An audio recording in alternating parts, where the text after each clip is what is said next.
సమాచారం కోసం 95 న్యూస్ ఇప్పుడు యాప్ లో మీ ముందుకు వచ్చింది. వెంటనే డౌన్లోడ్ చేసుకుని న్యూస్ అప్డేట్ తెలుసుకోండి. ప్రతి క్షణం ప్రజాక్షేమం కోసం. కేసీఆర్ పతనం స్వయంకృత అపరాధం.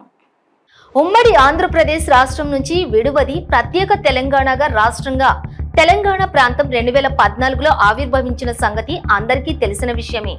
ఆనాడు జరిగిన అసెంబ్లీ ఎన్నికల్లో ఆంధ్రప్రదేశ్ నవ్యాంధ్రప్రదేశ్ రాష్ట్ర ముఖ్యమంత్రిగా తెలుగుదేశం పార్టీ అధ్యక్షులు నారా చంద్రబాబు నాయుడు కొలువుదీరాడు. అలాగే ప్రత్యేక తెలంగాణ రాష్ట్ర తొలి సీఎంగా టీఆర్ఎస్ పార్టీ అధ్యక్షులు కల్వకుంట్ల చంద్రశేఖర్ రావు పదవీ బాధ్యతలను స్వీకరించారు.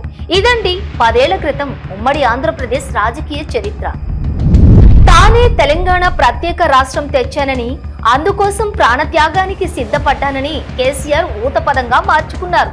ముఖ్యమంత్రి కాగానే తన మంత్రులు, ఎమ్మెల్యేలు, ఎంపీలు తెలంగాణ తెచ్చింది కేసీఆరే అని భజన చేయించి భజంత్రీలు కూడా ముగించుకున్నాడు. అంతేనా? దళితుణ్ణి ముఖ్యమంత్రి చేస్తానన్న ఇచ్చిన వాగ్దానం నిజమే, కానీ కొట్లాడి తెచ్చుకున్న తెలంగాణ పాలన అనర్హుల చేతికి పోతే బాగుండదని తానే ముఖ్యమంత్రినని స్వయంభూ ప్రకటన చేసుకున్నారు. అంతేనా?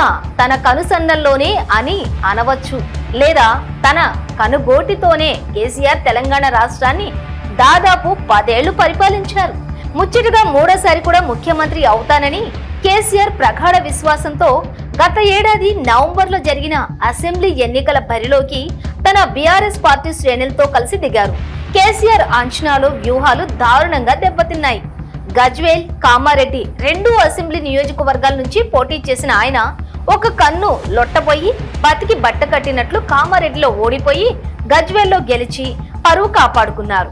బాధాకరమైన విషయం ఏంటంటే ఇంట్లో కాలు జారి తుంటి ఎముక విరిగి 2.5 నెలలు మంచానికి పరిమితం కావడం. కేసీఆర్ కోలుకుని మళ్లీ తనదైన శైలిలో ప్రజల మధ్యకు వచ్చి సభలు, సమావేశాల్లో పాల్గొనడం సంతోషకరమైన విషయం. ఇక్కడ ఒక విషయం ప్రముఖంగా ప్రస్తావించాలి.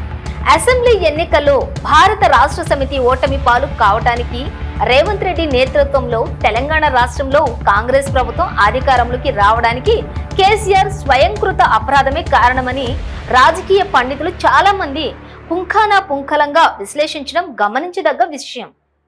ఇక కేసీఆర్ సార్ మరో సాహసానికి ఒడిగట్టారు. ఏ లక్ష్యంతో, ఏ ధ్యేయంతో మలిదశ తెలంగాణ రాష్ట్ర ఉద్యమాన్ని మొదలుపెట్టారో అందరికీ తెలిసిన విషయం. ఒక ఉద్యమ సంస్థలా ప్రారంభించిన సంస్థను తానే ఒక రాజకీయ పార్టీగా మార్చి ఆ పార్టీకే తెలంగాణ రాష్ట్ర సమితిగా నామకరణం చేశారు. అందరూ తెలంగాణ రాష్ట్ర సమితి కేసీఆర్ మానస పుత్రిక అంటూ మనసారా 2014 ఎన్నికల్లో గెలిపించారు, టీఆర్ఎస్ ను స్వాగతించారు.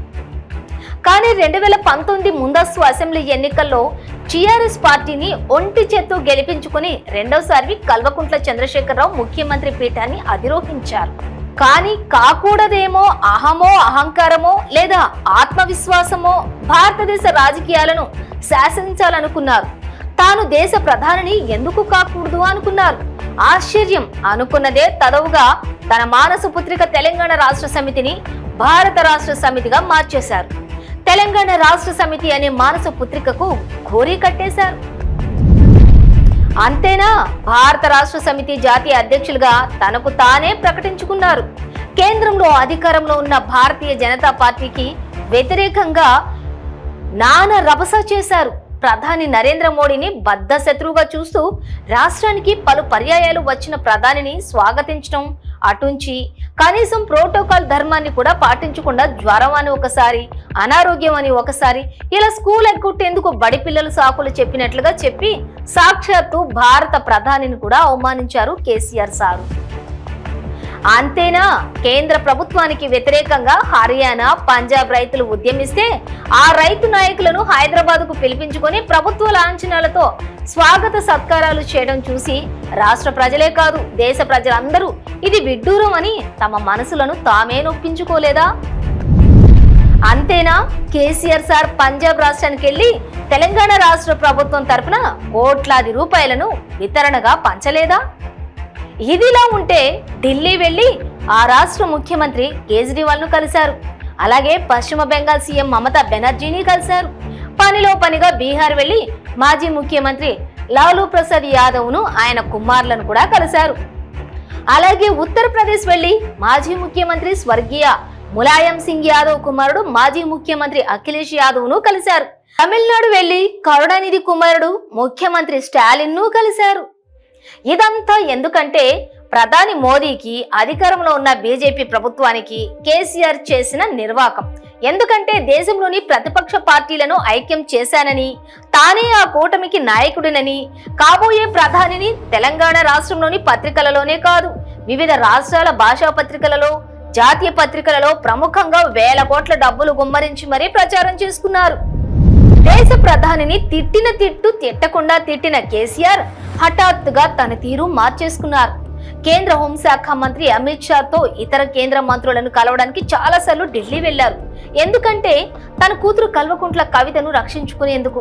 మద్యం కేసులో కవితకు సంబంధం ఉందన్న విషయం తండ్రి కేసీఆర్ కు తెలుసు కనుకనే తనను నానా ఇబ్బందులు పాలు చేసిన బీజేపీ తెలంగాణ రాష్ట్ర అధ్యక్షులు బండి సంజయ్ ని తప్పించి తనకు అనుకూలుడైన కేంద్ర మంత్రి కిషన్ రెడ్డిని బీజేపీ రాష్ట్ర అధ్యక్షుడిని చేసేంత వరకు కేసీఆర్ పైరవీలు చేశాడని రాజకీయ పండితులు చెబుతూ వచ్చారు. అందుకే అసెంబ్లీ ఎన్నికల వరకు ఎన్ఫోర్స్మెంట్ డైరెక్టర్ కవితను అరెస్ట్ చేయకుండా వదిలేసింది. అయితే ఎన్నికల ఫలితాలు తారుమారు కావటం, తెలంగాణ రాష్ట్రంలో కాంగ్రెస్ ప్రభుత్వం అధికారంలోకి రావడం బీజేపీ అధిష్టానానికి కళ్ళు తెరిపించినట్లయింది.